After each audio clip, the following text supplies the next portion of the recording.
Banyak yang bilang Bitcoin tahun ini bakal masuk ke fase bear market, tapi nggak sedikit juga yang percaya kalau masih bakal bull run. Kok bisa pada tahu sih? Karena kalau ngelihat pergerakan harganya, Bitcoin tuh punya siklus 4 tahunan, di mana Bitcoin naik menyentuh all-time high baru setiap 4 tahun sekali. Dalam video kali ini, aku bakal jelasin tentang siklus 4 tahun Bitcoin.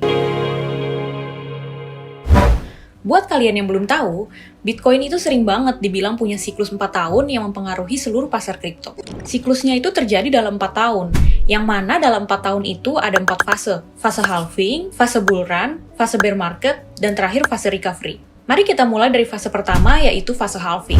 Halving adalah masa di mana imbalan untuk menambang atau miner yang udah berhasil validasi transaksi di blockchain Bitcoin itu berkurang jadi setengah. Jadi, miner dapat pengurangan setengah dalam jumlah Bitcoin yang biasa dia dapat. Halving ini terjadi setelah 210.000 blok baru terbuat, atau kurang lebih 4 tahun sekali. Halving udah terjadi di 2012, di mana sebelumnya 50 Bitcoin berkurang menjadi 25. Lalu halving di 2016 berkurang menjadi 12,5 Bitcoin. Dan halving ketiga di 2020 kemarin, rewardnya menjadi 6,25 Bitcoin. Kamu bisa nonton video penjelasan halving yang lebih lengkap di channel Koinvestasi. Halving adalah fase awal dari siklus 4 tahun ini, dan biasanya harga akan mulai naik perlahan menuju fase kedua. Kenapa ini bikin harga naik? Karena laju pertambahan Bitcoin yang beredar menjadi berkurang, dan bisa menyebabkan kelangkaan Bitcoin di pasar. Di sini patokannya hukum permintaan dan persediaan atau supply and demand, di mana kalau permintaan naik sedangkan barang langka, maka akan memicu kenaikan harga menuju fase bull run.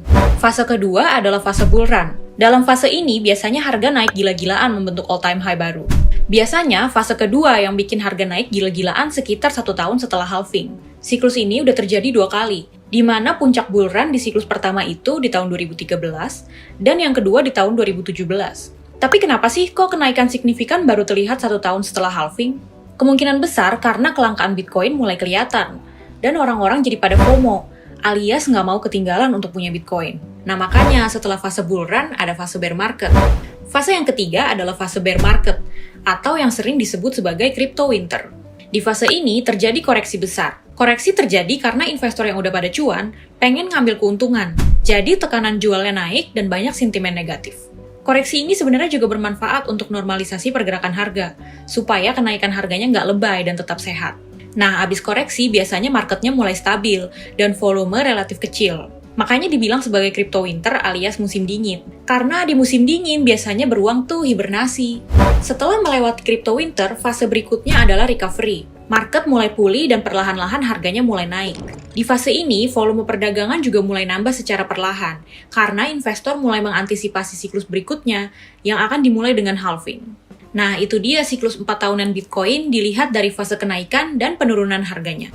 Kenapa siklus ini cukup penting buat diketahui? Karena biasanya kalau Bitcoin naik, maka market kripto lainnya juga ikut naik. Jadi, para analis dan investor selalu menanti-nanti siklus ini. Whales atau cukong tuh perilakunya kebalikan dari investor retail atau individu. Jadi, whale itu pas harga lagi turun, dia beli.